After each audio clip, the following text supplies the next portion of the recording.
I love visiting my grandma. She always makes the food that I like, and in large quantities, and spoils me. With the hustle and bustle of college life, it's nice to go back to my childhood and allow myself to be spoiled for a few hours every few weeks. Even though she has 6 grandchildren, she made it clear that I'm her absolute favourite. She'd often have the whole family around for dinner, and after they left, she'd bring out the good stuff she made just for me. We usually have a big Christmas dinner together with the whole family. However, as the years go by and the younger ones start growing up, fewer and fewer people show up. Last year, everyone already made plans, forgetting about poor Grandma. I don't blame them, but they often forget how these visits mean a lot to her, especially since Grandpa died. That's why when I talked on the phone with her and she asked me if I had any plans, I lied to her and told her I didn't. She immediately jumped at the opportunity to politely invite me, going so far as to offer for me to sleep over at her place. She said there's one room which hasn't been used in years, and I could stay in there. I immediately said yes and agreed to stay over, realising how happy that would make her.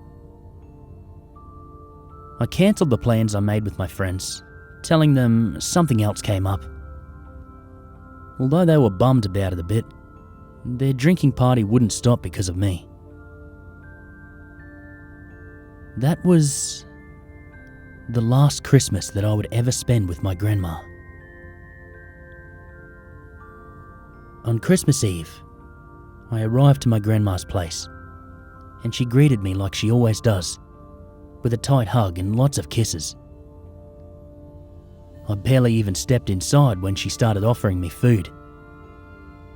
She'd already made what could only be described as an all-you-can-eat buffet. We dug in, and once we were done, she showed me where I could sleep for the night. It was a cozy little bedroom, which apparently used to be my mum's room when she was little.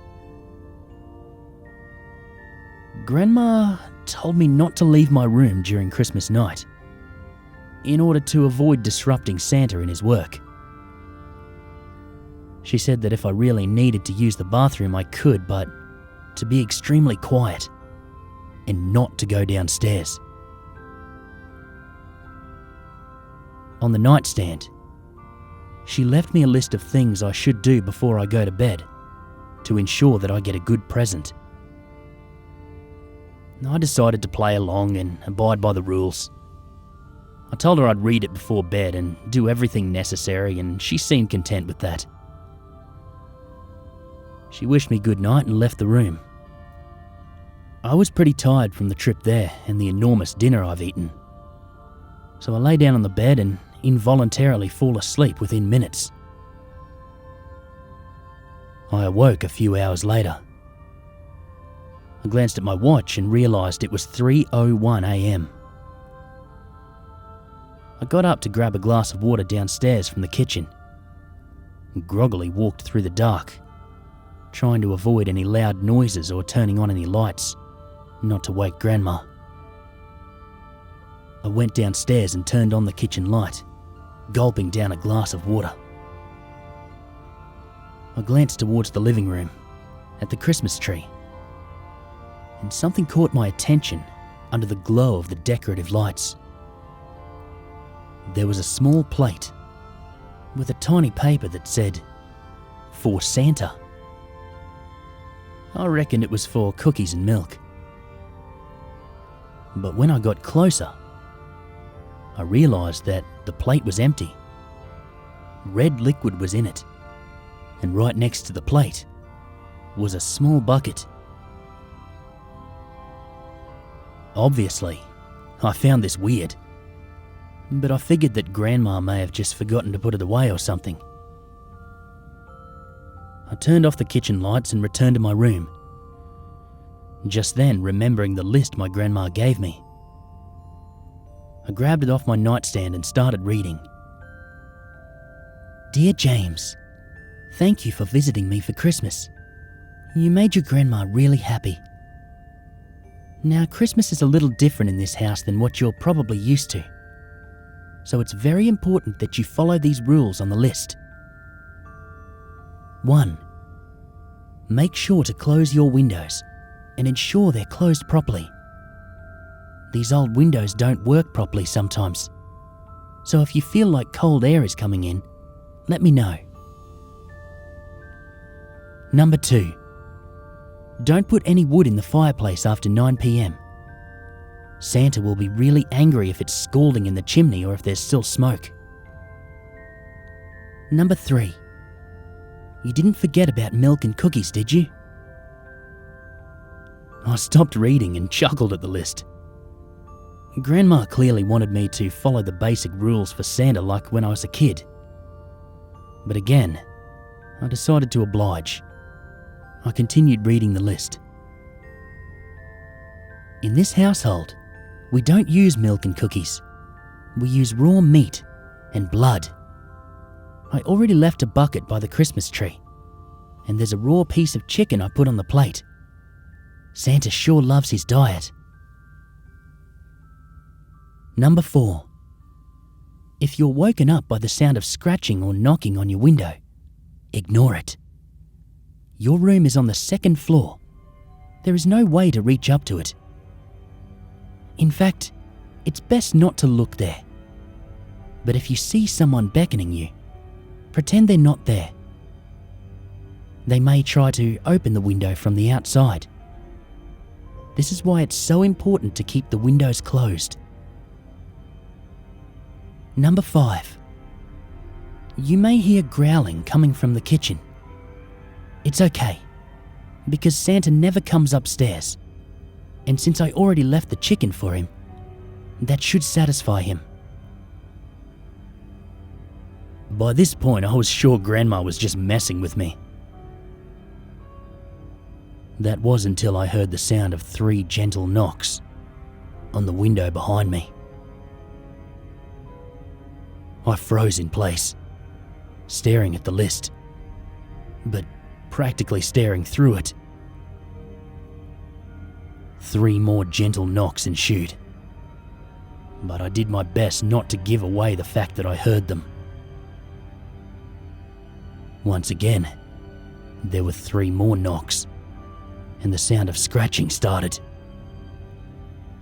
First gently, and then louder, as if a rat was trying to bite through the wall. It lasted around a minute, until it completely stopped. Only when it did I gather enough courage to slightly shift my position. That was a mistake though, because when I looked down on the floor, at the light which was cast in front of the window, I saw the unmistakable shadow in the form of a humanoid silhouette stretched across the floor. I couldn't tell for sure, but it looked like whoever was there held both his hands on the window and stared directly towards me. I decided that the best thing to do is continue reading the list and try to distract myself. Number 6. If someone walks into your room while you're sleeping and you happen to wake up, pretend that you're still asleep. In the worst case scenario, the person will sit on the edge of your bed and observe you. So do your best not to let them know you're awake. If you feel their breath on your neck and it gets progressively closer, it means they've realized you're awake. Number 7. You may hear me calling you from downstairs. Don't listen to it. I will under no circumstances go downstairs during the night. Number 8. Last and most important rule. If you get up to go to the bathroom, never, ever, ever turn on any lights in the house. He has trouble noticing you in the dark, but if you turn on the lights, he will be able to follow you wherever you go, and then not even locking your door will help. Number 9.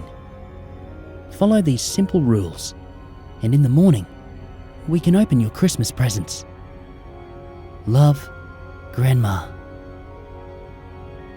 The scratching and knocking had already stopped by the time I was done reading, and the shadow from the window was gone. I got into bed and covered myself over my head, shivering, and not from the cold. Sometime during the night, I heard my door open, and I did my best to ignore the footsteps and the low growling noise. I either passed out or fell asleep sometime later, but all I know is I woke up to the sound coming downstairs from the kitchen. I shot up, looking around the room and at the window, rubbing my temples and thinking about the nightmare I had. I left my room and immediately heard my grandma's voice calling me from downstairs to come open the presents. I told her I'm coming, when suddenly I felt a grip on my wrist. I turned around and saw Grandma there, staring at me, wide-eyed.